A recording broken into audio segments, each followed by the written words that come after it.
month of January is the month of novelty. The important thing being to jump out of all that is old. The one and only reality that is radically new is love. Love is always new. It never repeats itself. Loving is always for the first time. What more could we wish for if not to love more every day and to make this love the axis of our lives? In the Far East, no one is a spiritual master without being enlightened. In Christianity, enlightenment is of interest only if it is the expression of love. Many Christian saints and masters have never been enlightened, but all have been literally consumed by love as by fire. Apart from that, nothing can fill them, because love contains everything. It is the depth of the human being. It is God Himself.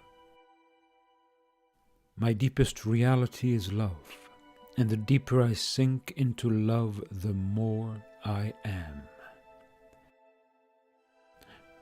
The foundation of my being is love. There I am enlightened right now, and prayer is not a path of conquest, but of openness to love, which is in the depths of myself.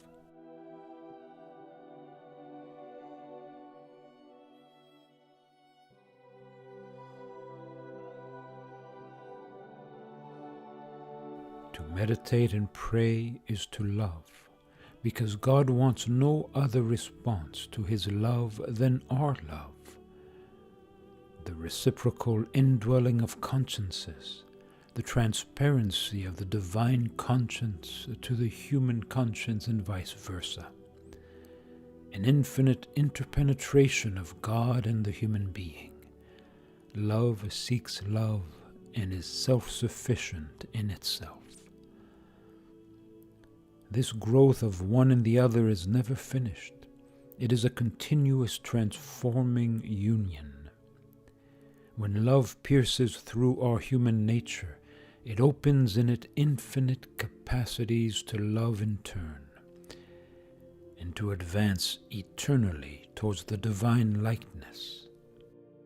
It is in this reciprocity of love that holiness consists, an abysmal consciousness in contact with the divine persons, where the human person awakens and grows. Our distress then dissipates and our face begins to be transfigured. We become ourselves. We begin to live fully. But before enlightenment, love is purification. To God, who never ceases to seek human beings and to descend into the most ecstatic stripping to the point of adopting a body to be His equal, to live through the torments of the cross and hell, to be able to say an unconditional "I love you, you are everything for me." I can only give unconditional agreement or refuse, because each one has the right also to choose mortality, as long as he does it consciously. But he who says yes enters into a movement of acceptance of everything, unconditional and anticipated, including humiliation, rejection, or insignificance, death on his own cross. For one must die to dependence on oneself in order to depend on the other. Outside of you, I accept to be nothing. I want to be from you and for you. Total poverty. Disappropriation. Meditation and prayer are the privileged fields in which this struggle takes place. And if this purification is an agony, the love that realizes it in me is the fullness of the divine presence. Nailed to the difficulties of my meditation and prayer, I am somehow crossing the mysteries of the one who preceded me in Gethsemane. It is he who lives them in me and with me. What happens then is very important, even if sometimes despair frightens me because I have meditated badly or prayed badly, and in my eyes I come to nothing. This flavor, when we taste it and live it intensely in love, reveals to us the depth of God as much as joy or enlightenment. And soon the two will become one.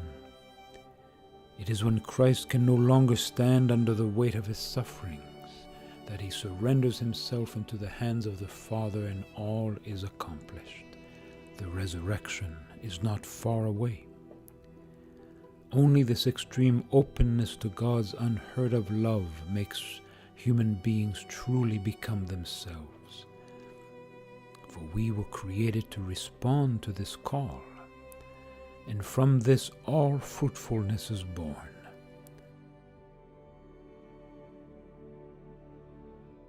Transparent to God, we recognize him everywhere and in everything. It is only now that we become truly sensitive to the other in their ultimate reality, capable of communicating beyond impersonal appearances. Mystics have always known what extraordinary energy is released by love. Today, some scholars are beginning to corroborate it. The vital energy contained in love surpasses all others and does not fall under the influence of measuring instruments. The measure of love, says Saint Bernard, is to be without measure. This is the energy that sustains humanity and the entire universe. That is why a single act of love achieves more than all the external works together in the world. In saying this, the great mystic that was St. John of the Cross sums up the most intimate conviction of the spiritual tradition. This prodigious force acts in a mysterious way, most of the time invisibly, and makes the heart of man a radiant focus of the highest activity, elevating humanity and transforming the world, including the cosmos. The hardest fiber, Gandhi said, is bound to dissolve in the fire of love. It is the most active power there is in the world, indestructible, superior to all forces combined. As soon as it becomes active, it spreads with extraordinary speed, and the miracle bursts forth. Victory is manifest. This is the first spark that Christ brought to the world. Let us go to the front lines of life with him. There is no other revolution. It is the only one that will introduce us to the absolute newness of this year.